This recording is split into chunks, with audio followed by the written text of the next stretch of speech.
Hi, I'm Drew Loker, and tonight I'm going to be showing you a special effect using two different techniques using an iPhone, long exposure, as well as exposure compensation.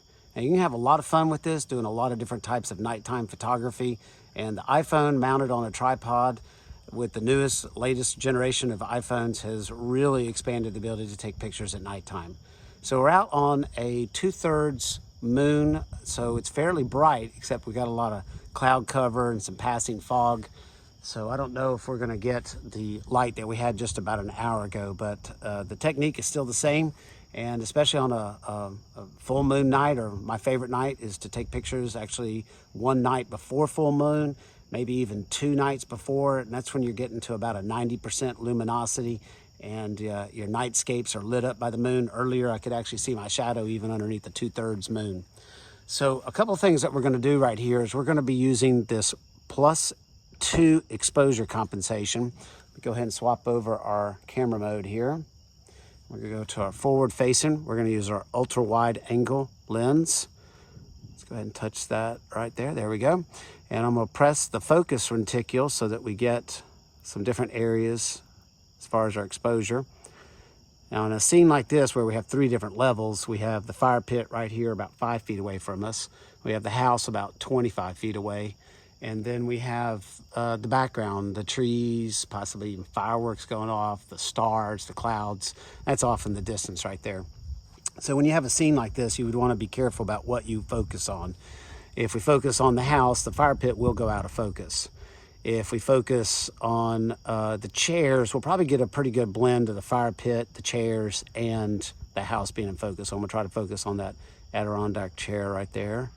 And I'm gonna press the focus reticule and press and hold until it bounces 3 times. And we're gonna get an auto exposure, autofocus lock, and that's good. So the next thing we're gonna do is we're gonna look at this +2, and that's our exposure compensation. You can see it's already dialed in. It should be a 0. And that can sometimes trick you up if you leave this on by accident and all of a sudden all your pictures are overexposed. So normally you would be right about there at 0, and you can see how dark the picture is. Now, if we were wanting to take a picture of the inside of the house, we could do that, but everything else is just underexposed and dark. So for this special technique, we actually want to force a long exposure. So what I'm going to do is I'm going to dial in the +2 exposure compensation. And our picture is going to get a lot brighter just by that. It doesn't show up on the preview right here, but we'll see that here in just a minute when we take the picture, how much brighter it's going to get. You can see the last picture I took over here, how bright it's going to be. Now we need to get to the other tool, so I'm going to press the +- button so that we get our toolbar back. You'll see that the long exposure button is yellow, as well as the exposure compensation. Those are both activated right now. I had somebody say recently that they didn't like this yellow button. They said, "I hate that yellow button." That's actually part of the reason for doing this video, is because we want to learn how to master this. We want this long exposure compensation. And unfortunately, when we don't understand something like that and people get blurry pictures, they don't know how powerful this little long exposure compensation and this long exposure button actually can be. So let's go ahead and press the yellow button over here. Now, this happens to me all the time. I accidentally press this button and then the long exposure turns off and the flash comes on, and that gives us undesirable results. So we're going to actually press this yellow button and it gives us a different slider.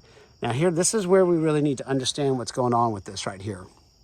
So what's happening by default is the camera is doing 2 things. First of all, let's turn it off and let's turn it back on.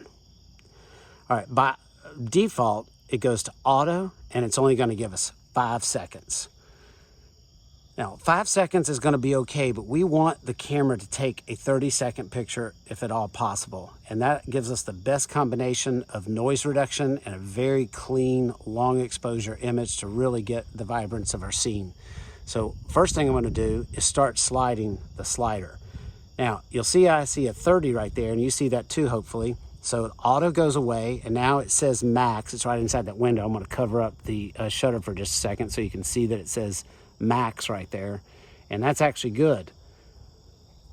That's what we want. What we don't want is it to say auto. Now, if you're touching the camera at all, if you're trying to hold this, it's going to drop to 10 seconds. You'll see it, just the slightest little bit of movement, it now says 10 seconds. I let go, and the 30 seconds comes back. That's what we want. So we got to be on a tripod. And if you've seen my other videos on my channel, you'll know that a tripod, very inexpensive way to take great pictures with your cell phones. So I've got my cell phone mounted onto a tripod right here with the cell phone tripod adapter. So here's what we've got right here. We've got our scene composed, ultra wide angle. I've pressed on a middle ground picture. I'm gonna press and hold to lock in. It did lose its focus lock a second ago, but that's good now. And I've confirmed my +2 exposure compensation. I've got 30-second long exposure. And even though I can press this button, I'm gonna use my watch to trigger this. Truth be told, on a 30-second picture, if I press the camera just a little bit too hard, it's not gonna be a big deal. It's just gonna mess up my positioning, and I don't wanna do that. So I'm gonna use my watch. There's my watch lined up, ready to go. It gives me a 3-second self-timer. It allows me to step back from the camera, especially if I'm in the picture. All right, so we've started the exposure. You'll see that it's a very dark picture at first, but after even 5 seconds, we're starting to see the scene light up. And over the period of the next 20 seconds, it's taking 1-second pictures. And this is the way iPhone handles the long exposure feature, is that it's taking all these pictures, it's gonna stack them all together, and it's going to reduce the noise in that picture and end up with a very high quality image. And if you're taking a 1-second picture of a scene, it's boosted the ISO up so loud or so high that there's going to be a lot of noise in there. Our last picture results right there. Everything looks really good. So very pleased with these results. Maybe a little lower exposure compensation so that I would get the scene inside the house, but very pleased with the results. The only thing that would make this a lot nicer is if it wasn't cloudy. And I've got some other pictures, I'll put them in the video right there. The stars would be showing up, so sometimes shooting on a full moon night is neat because the grass would be showing up. You would actually see the ambient light from a moonlit scene. If it was a night where there was no moon, you would actually see the stars tracking across the sky in a 30-second picture. The stars will move in 30 seconds. Okay, I hope this helps. Hope you have some fun with it. Don't quit at first just because it doesn't work. This is highly experimental. So we've taken a number of pictures. My wife and I were playing around with this earlier tonight with both of us in the picture and had some fun with this. I think you will too. You can actually see we had some light in the sky still. Shooting an hour or two after sunset makes for some of the best pictures. And you can have a lot of fun with this with cityscapes, street lit scenes, riverwalk scenes, downtown, fireworks scenes, backyard parties, pool parties, just about anything you can imagine. Another fun thing to do is painting with light, and that is taking flashlights to the scene and doing all kinds of things like sparklers and glow sticks and lots of different fun things you can do. So main thing is to have some fun with this, get some friends involved, and don't give up the first time it doesn't work. Hit me in the comments with any questions that you may have. I will get back to you as soon as possible. Be sure to follow and subscribe, and I'll hope to get some more videos for you like this in the future. All right, y'all take care.